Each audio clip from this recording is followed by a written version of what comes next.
From the beaches of Tel Aviv to the luxury of Dubai and the fascinating architecture of Manama in Bahrain, tourists around the world will soon be able to get all of that in just one package. Israel's tourism minister Chaim Katz headed to Bahrain this week on the first official visit to the country on behalf of the current government.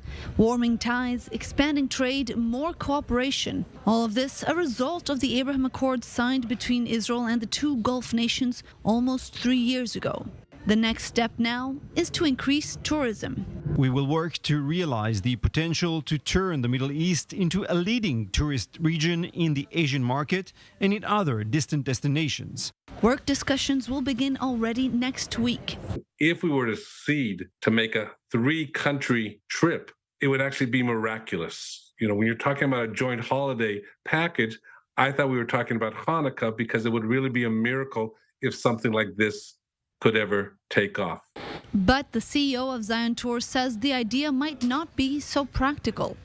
Flying from Tel Aviv to either country takes about 3 hours and requires a lot of security and airport time. He says the focus should be on promoting regional tourism instead. In the last 10 months of 2022, more than 150,000 Israelis traveled to the United Arab Emirates, but only 1,600 Emirati citizens took a flight the other way. I want to get more of our Arabs that we have relations with to come to the country, okay? There's a lot for them to see, both physically, both spiritually, that we can offer them, okay?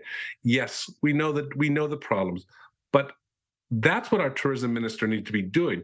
Instead of trying a pie-in-the-sky concept, he needs to be encouraging more and more of those country citizens to come to Israel. According to the tourism ministry, the new working teams will also look into increasing traffic between Bahrain and Israel. Meanwhile, flights between Israel and Saudi Arabia have been on the books too, but have so far not materialized. U.S., Saudi, and Israeli officials have been working to get the flights up and running in time for this year's Hajj pilgrimage, which starts next week. Launching a direct line could be the next step towards normalizing relations between Israel and Saudi Arabia. But for now, that will have to wait.